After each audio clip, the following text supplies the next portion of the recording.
Hello friends, मैं प्रतिभा study IQ में आप सभी का स्वागत करती हूँ। ये कुछ वन लाइनर क्वेश्चंस हैं भौतिकी के यानी फिजिक्स के, जो आपको एग्ज़ाम में बहुत ही हेल्प करेंगे।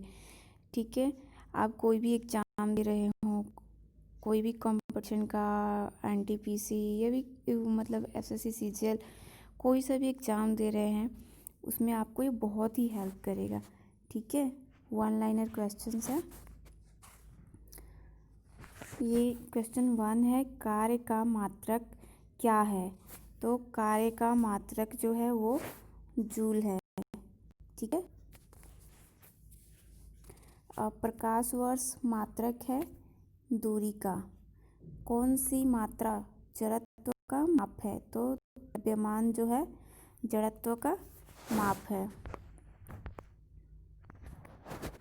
प्रकाश वर्ष समय का मात्रक क्या नहीं है?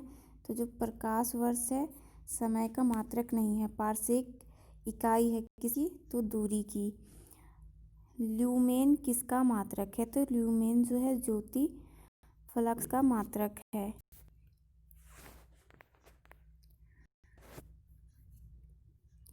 क्यूरी किसकी इकाई है? तो आप सभी को पता है क्यूरी रेडियो एक्टिव धर्मिता की इकाई है। दाब का मात्रक क्या है? दाब का मात्रक जो है कैलेंडा मात्रक है किसका? तो जो तीव्रता का।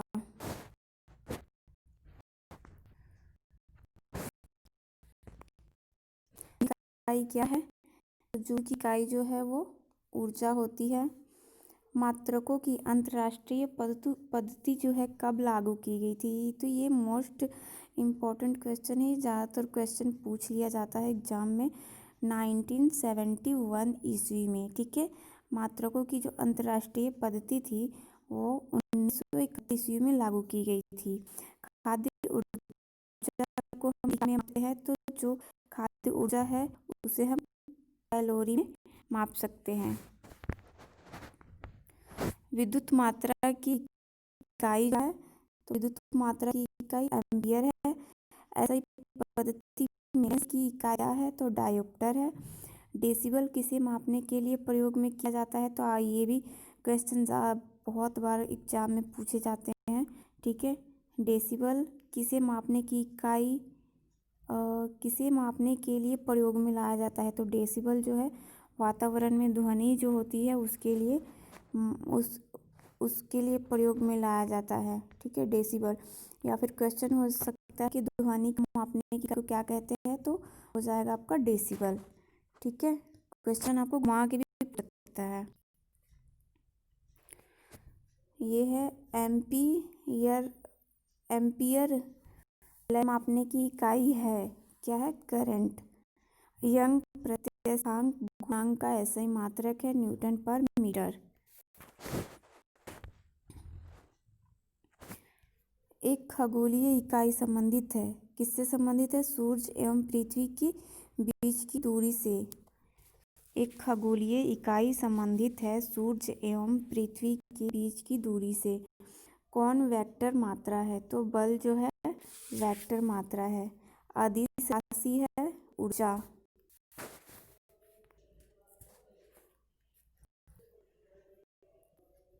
पदार्थ के संवेग और वेग के अनुपात से कौन सी भौतिक राशि की जाती है? तो द्रव्यमान।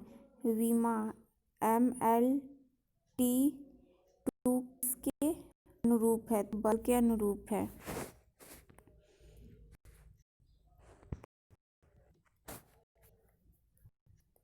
एक लड़की झूले पर बैठी स्थिति में झूला झूल रही है।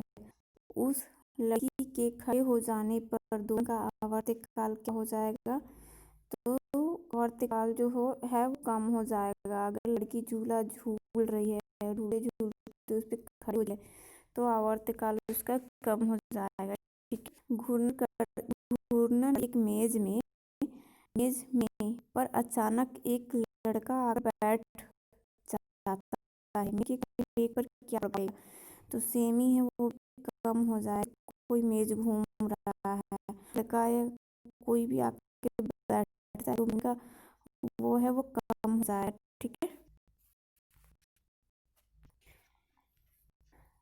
यदि किसी चली हुई वस्तु के वेग को 2 गुना कर दिया जाए तो उसका या उसकी वेग में कितना गुना हो जाएगा, ये पूछ रहा है।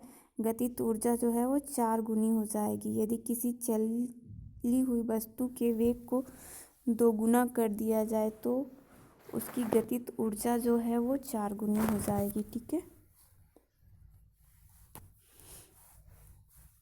किसी पिंड के द्रव्यमान तथा भार में अंतर होता है क्योंकि द्रव्यमान स्थिर होता है और भार जो है परिवर्तनीय होता है। ठीक है।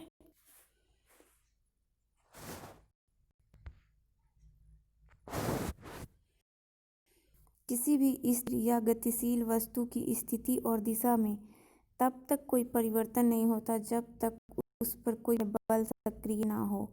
ये कौन सा नियम है? न्यूटन की गति का प्रथम नियम है वो है, जब तक हम किसी भी वस्तु पर अपना बल नहीं लगाते हैं तब वो वस्तु किसी भी दिशा में या स्थिति में उसका कोई परिवर्तन नहीं होता है। तो बल सक्रिय ना हो सके, कौन सा नियम है? तो न्यूटन की गति का प्रथम नियम है। किसी बल द्वारा पिंड उत्पन्न बल के अनुक्रमानुपाती होता है। ठीक है।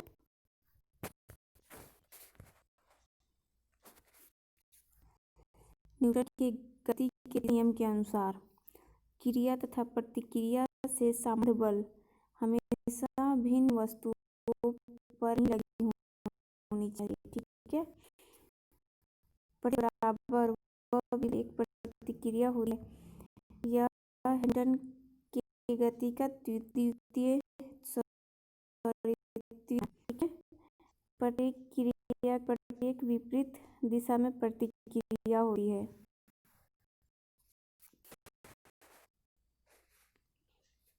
जैसे इसका आप एग्जाम्पल भी देख सकते हैं, जिसमें तैरना के किस गति के नियम के कारण संभव होता है, तो तृतीय नियम के कारण। कोई पिंड तब तक विरामावस्था में ही बनी रहेगी जब तक उस पर कोई बाह्य बल कार्य नहीं करता है। यह कथन किसका है? तो न्यूटन का है।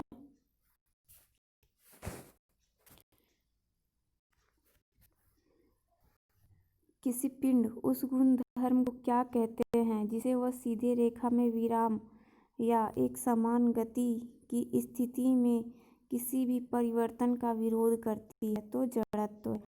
न्यूटन के पहले नियम को क्या कहते हैं? तो जड़त्व का नियम।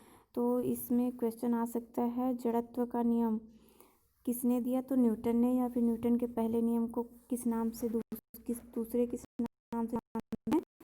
जड़त्व का नियम के नाम भी जानते हैं।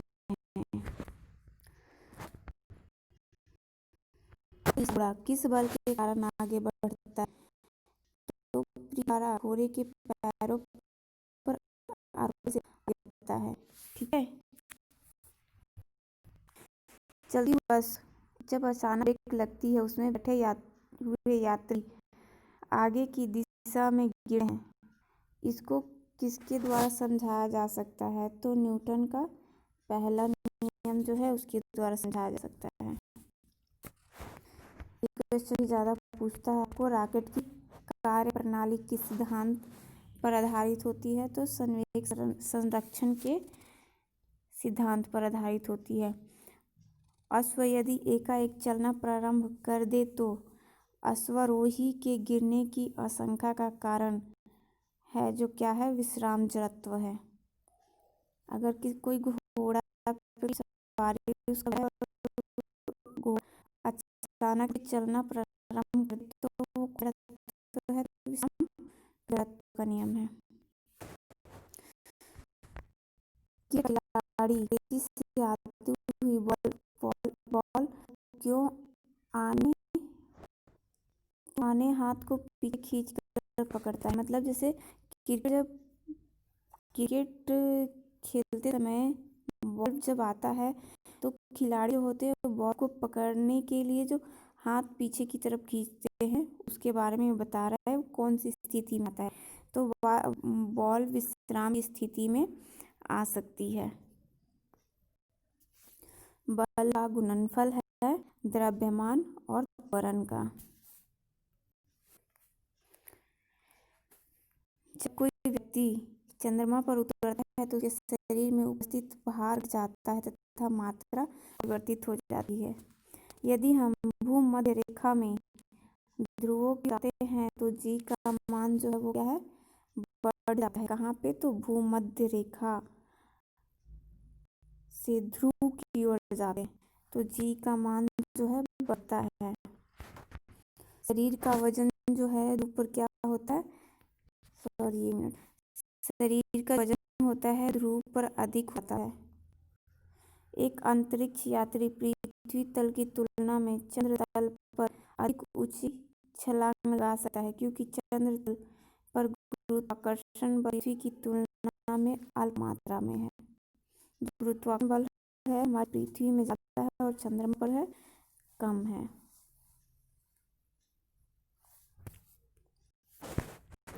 20 kg के वजन को जमीन के ऊपर 1 मीटर की ऊंचाई पकड़े रखने के लिए किया गया कार्य क्या है, शून्य है।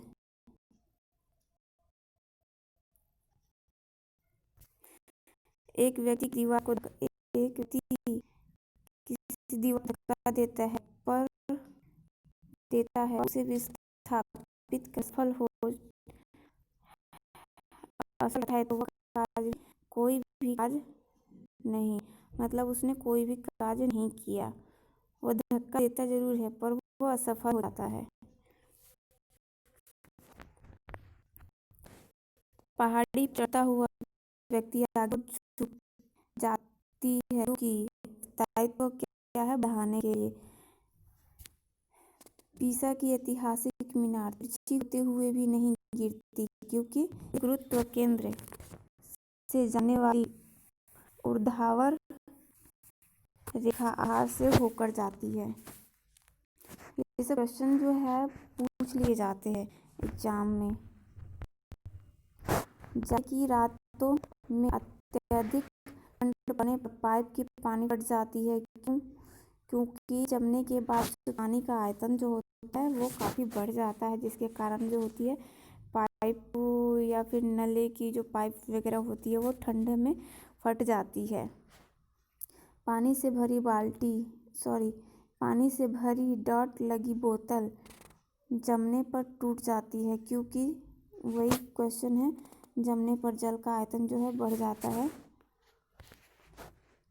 जल के आयतन में क्या परिवर्तन होगा यदि तापमान 90 डिग्री सेल्सियस से गिराकर 30 डिग्री सेल्सियस ये 9 डिग्री सेल्सियस है।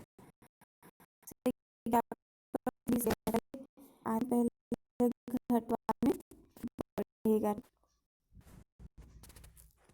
एक झील में तैरने वाली इस्पात की नाव द्वारा विस्थापित भार कितना हो, नाव के उस भार के बराबर जो झील पानी की सतह है।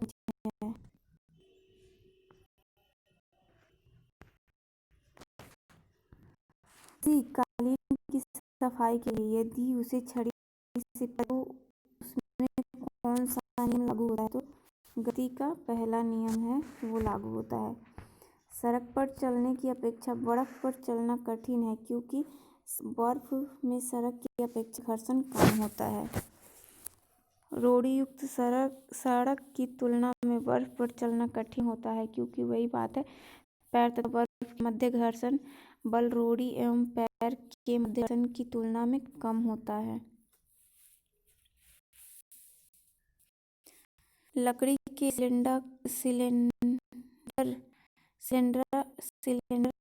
का को खींचने की जगह लुढ़काना आसान होता है क्योंकि लुढ़कन अवस्था घर्षण बल फिसलन अवस्था के घर्षण बल की तुलना में कम होता है। अगर हम लोग भी सिलेंडर को है हाथों पाते नहीं पर उसे घसीट के जरूर लाते हैं लुढ़का के। वो किस लिए होता है कि लुढ़कन अवस्था घर्षण बल फिसलन अवस्था के घर्षण बल की तुलना में कम होता है। ठीक है। एक नदी में चलता हुआ जहाज जहाज समुद्र में आता है, जब जहाज का आकार थोड़ा ऊपर आएगा। लोहे की कील पारे में क्यों तैरती है जबकि पानी में डूब जाती है? तो लोहे का घनत्व पानी से अधिक तथा पारे से कम होता है। जब एक ठोस पिंड को पानी में डुबोया जाता है तो उसके भार में हाथ से होता है। यह हार कितना होता है? एक पानी के भार के बराबर होता है। ये लास्ट क्वेश्चन है, क्वेश्चन नंबर 60। बर्फ पड़ती है में जाती है क्योंकि बर्फ जो है वो पानी से हल्के अल्कोहल से भारी होती है, इसीलिए वो अल्कोहल में डूब जाती है और पानी में तैरती रहती है। ठीक है, अगर वीडियो अच्छा लगे तो प्लीज़ लाइक, सब्सक्राइब और शेयर ज़रूर कीजिए और चैनल को सब्सक्राइब कीजिए। आपको ऐसी वीडियो मिलती रहेगी। Thanks for watching my video.